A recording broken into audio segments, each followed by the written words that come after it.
என்ன அவ்வளோ பெரிய தப்பு பண்ணியா உன்னை கொல்றதுக்கு நீ என்ன எதனா துரோகம் பண்ணியா இல்லை பாகிஸ்தானுக்கு எதனா பண்ணியா நீ உன்னை கொல்ல போகிறாங்க உன்னை எது கொல்ல போகிறாங்க உன் வேலை என்னமோ நீ பார்க்க வேண்டியதானே நீ ஒழுங்காக கார் ஓட்டிகிட்டு போனால் ஏன் தேவையில்லாத மற்றவங்க மேலே பழிய போகிற. எச் ராஜாவை பற்றி நமக்கு எல்லாமே தெரியும். அவர் இன்னைக்கு நேற்று பேசுறதில்ல.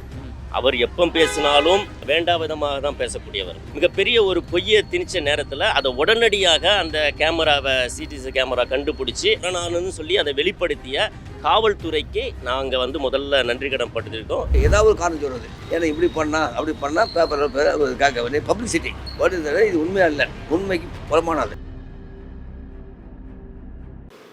மதுரை ஆதீனம் 2 நாளைக்கு முன்னால 2-3 நாளைக்கு முன்னால என்ன கொல்றதுக்கு சதி நடக்கு அப்படின்னு சொல்லி அவருக்கு காருக்கு நடந்த சின்ன ஆக்சிடென்ட்டை பற்றி சொன்னாரு. வெளியில 2 இஸ்லாமியர்கள் தாடி வச்சிருந்தாங்க, குல்லா வச்சிருந்தாங்க, இப்படி எல்லாம் சொன்னார்.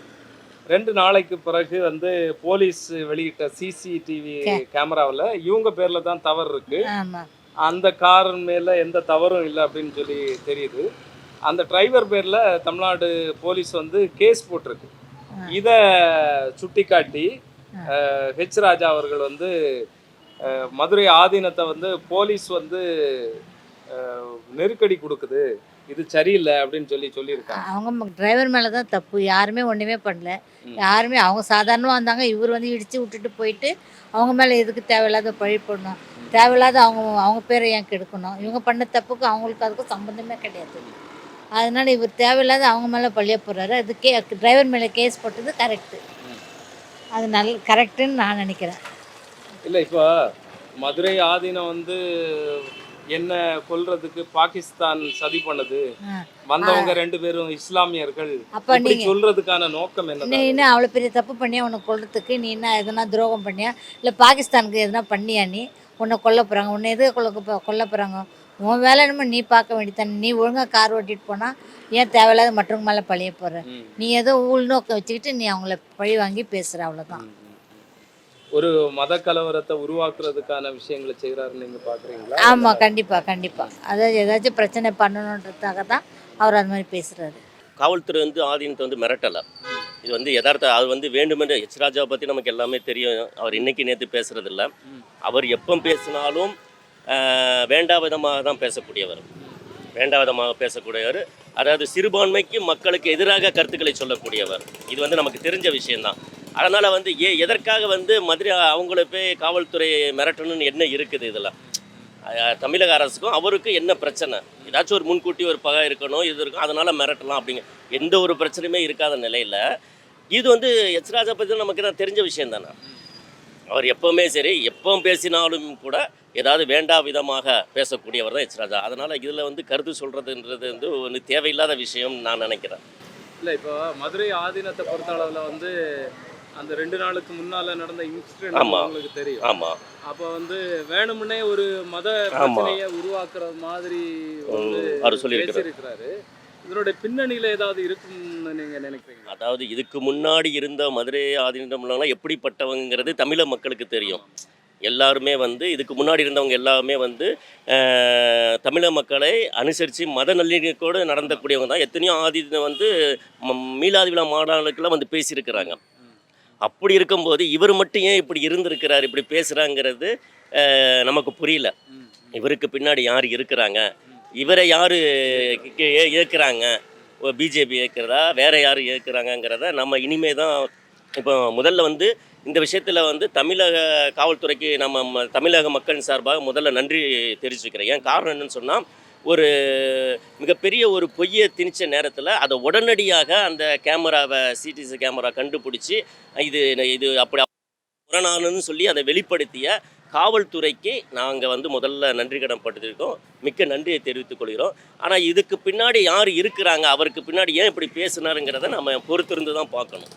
எங்களோட கருத்து கேட்டிங்கன்னா பார்த்தீங்கன்னா, மதுரை ஆதீனத்தோட முழு போட்டு கேமரா போட்டு வச்சு வீடியோ போட்டு எடுத்து காவல்துறை விசாரித்து அதுக்கான நடவடிக்கை எடுத்து அதை கண்டுபிடிச்சி அதுக்கான ஆள் யாரும் கண்டுபிடிச்சி அவங்க நடவடிக்கை எடுக்கணும்.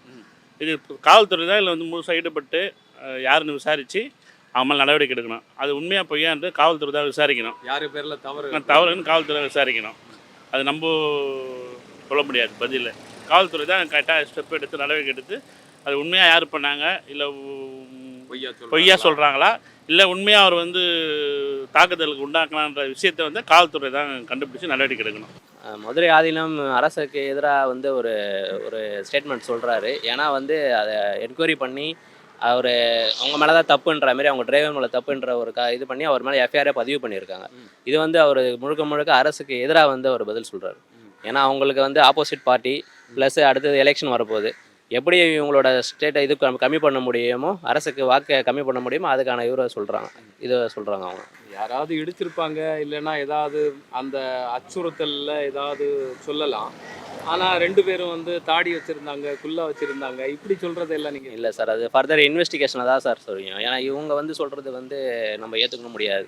ஃபர்தர் இன்வெஸ்டிகேஷனில் போலீஸ் என்ன இன்வெஸ்டிகேஷன் பண்ணி ரிப்போர்ட் கொடுக்குறாங்களோ அதை தான் நம்ம யாருமே சொல்ல முடியாது இந்த விஷயத்தை.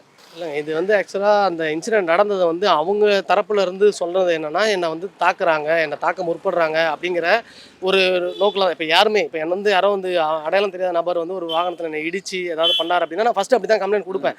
ஸோ அந்த மாதிரி அவங்க கொடுத்துருக்கலாம். போலீஸ் அண்டர் இன்வெஸ்டிகேஷன் பண்ணிக்கிட்டு இருக்காங்க. ஸோ அந்த இன்வெஸ்டிகேஷன் நடந்துட்டு இருக்கும்போது அதில் நம்ம கமெண்ட் பண்ணக்கூடாது. அவருக்கு வந்து அது மேலே சந்தேகம் இருந்தது அப்படின்னா அதை வந்து அந்த சந்தேகத்தை தான் அவர் வந்து அவருடைய வாய்ஸாக வந்து அவர் சொல்லியிருக்கிறாருன்னு எனக்கு தோணுது. காவல்துறை அதுக்கான கடந்த நடவடிக்கை எடுக்கணும் அப்படின்னு.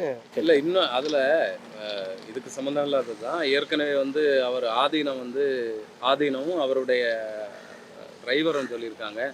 வந்தவங்க வந்து தாடி வச்சுருந்தாங்க, குல்லா வச்சுருந்தாங்க, இப்படி எல்லாம் சொல்கிறாங்க. அதை நீங்கள் எப்படி பார்க்குறீங்க?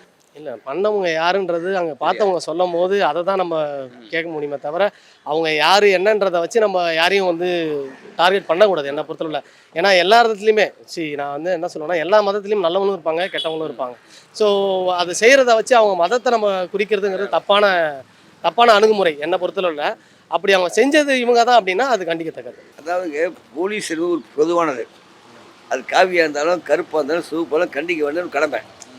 இன்றைக்கி வந்து ஒரு கட்சிக்காரன் வந்து ஜெயிலில் வைக்கிறார். நாங்கள் அந்த கட்சியை முதல் மந்திரியாக வந்துடுறோம். ஏன்னா அந்த போலீஸ்காரன் கட்சியான இன்றைக்கி அது இது பண்ண சொல்ல முடியாது. ஏன்னு கேட்டாக்கா இது வந்து கிட்டத்தட்ட ஒரு 1000 ஆண்டு வருது. வெள்ளைக்கார காலம், பிரிட்டிஷ் காலம், விக்டோரியா மகாராணி காலத்தில் வருது. இது காவல், நாட்டுக்கு காவல், மக்களுக்கு காவல். காவல்துறை ஒரு பொதுவானது. அதுக்காக காவித்துறை இருந்தாலும் கருப்பு துறை தவறு செய்யும் தண்டிக்க வேண்டிய கடமை அவங்களுக்கு. இல்லை, மதுரை ஆதீனம் வந்து இஸ்லாமியர்கள் என்ன தாக்கு வந்தாங்க அப்படின்னு சொல்கிறது அது பொய்யான வார்த்தை, தவறான வார்த்தை. ஏன்னா அப்படி ஒரு பாகுபாடு கிடையாது. ஒரு விபத்து நடக்கிறது எதிர்பார்த்து நடக்கிறது, அன்எக்ஸ்பெக்டட், எதிர்பார்க்காம நடக்குது. அதில் வந்து தப்பிக்கலாம், மாட்டிக்கலாம். ஒரு வண்டி இடிச்சு சத்தனை உண்டு, வண்டி இடிச்சு தப்பிச்சுன்னு உண்டு.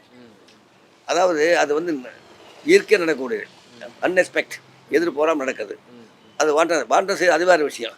இந்த மாதிரி ஆளுங்களாம் யாரும் வாண்டம் செய்ய மாட்டான், செய்யறதோட வாய்ப்பு கிடையாது. அதாவது அரசியல் வளர்க்கறதுக்கும் டைம் பாஸ் பண்ணுறதுக்கு ஏதாவது ஒரு காரணம் சொல்கிறது. ஏன்னா இப்படி பண்ணால் அப்படி பண்ணால் பேப்பர் காக்க வேண்டிய பப்ளிசிட்டி வருது. இது உண்மையாக இல்லை, உண்மைக்கு புறமானது. யாருமே வேண்டியவர் வேறு யாருமே இல்லை. எல்லோரும் மனிதர்கள். எல்லாம் தமிழ்நாட்டில் பிறந்தான் வளர்ந்தான், நாளைக்கு சாவ போகிறான். 100 வயசு மேலே எவனும் இருந்தது கிடையாது. இருக்கிற வரைக்கும் ஜட்ஜினுமா, கலெக்டருமா, மந்திரினுமா, பிரதமர் மண்ணுக்கு போயிடுறான். இருக்கிற வரைக்கும் முன்னுடைய அமக்களும் அரசியல் ஆர்ப்பாட்டம் அலப்பறெல்லாம் இருக்கிற வரைக்கும் தான். 75 வயசு மேலே அது அடக்கம். இன்னும் எதுவும் செய்ய முடியாது. You are not able to any thing. Silence ஆகிட்டு கடைசி போட்டு போயிடு. இது எண்ணி பார்த்து வாழும், நாளைக்கு சொல்லி வாழணும்.